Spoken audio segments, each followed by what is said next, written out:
Hunsrück Hotel.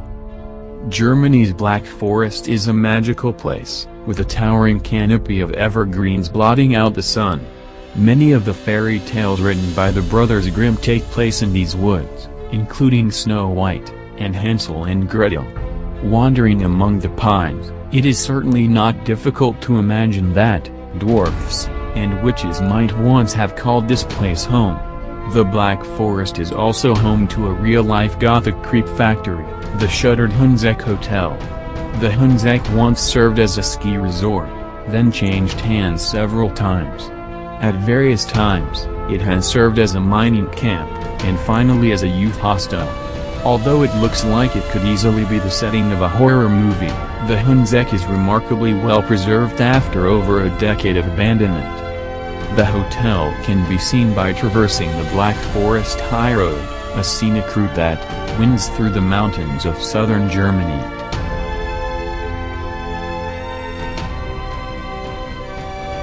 Boker Palace Hotel and Casino. Boker Hill Station was a Cambodian resort town built in the early 1920s, by colonial French settlers, the crown jewel of which was the beautiful Boker Palace Hotel and Casino.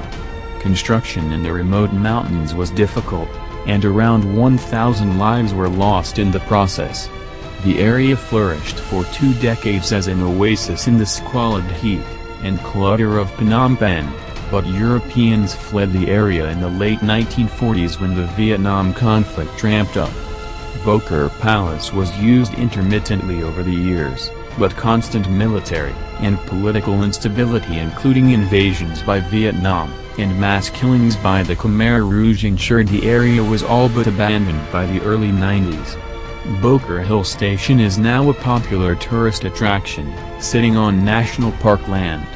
Although not even 100 years old, the hotel looks like a moss-cloaked ancient ruin. According to locals, the palace teems with the spirits of those who gave their lives to build it. A park ranger named Vichat explained that he wouldn't enter the building at night, saying every time we walk past, we can hear the dead walking there. It's full of ghosts. Several movies have capitalized on the hotel's creepy atmosphere, including Korean horror film R Point, and Matt Dillon's forgettable crime drama City of Ghosts.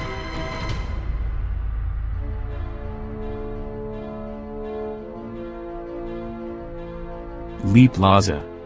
Much of the city of Detroit is a dystopian wasteland of abandoned structures. According to the White House Blight Task Force, some 80,000 buildings sit empty in the city. One of the most magnificent and airy is the Lee Plaza, a 15-story Art Deco behemoth built in 1929.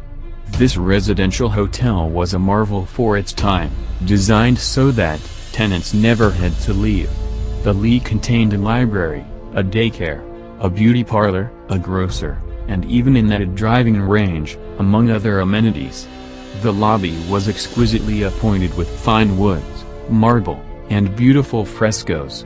As the fortunes of the Motor City waned, so did those of Lee Plaza. The property was too exorbitant for its own good, and frequently switched hands during its history. In the late 1960s, it became a home for low-income senior citizens, but problems continued to plague the building, including the murder of one of its elderly residents. It was finally closed in 1997. The exterior entrances and ground floor windows have been bricked up, and the panes of the upper windows have all been removed, leaving the brutal Michigan winds to howl through the structure throughout the year. Vandals soon made their way inside, and the ornate lobby area and ballroom have been thoroughly demolished, featuring an overturned piano, cracked marble, and derelict 1970s-era furniture. Someone even managed to strip the copper from the roof. Lee Plaza seems to be an ideal candidate for razing to the ground, but it is actually on the National Register of Historic Places.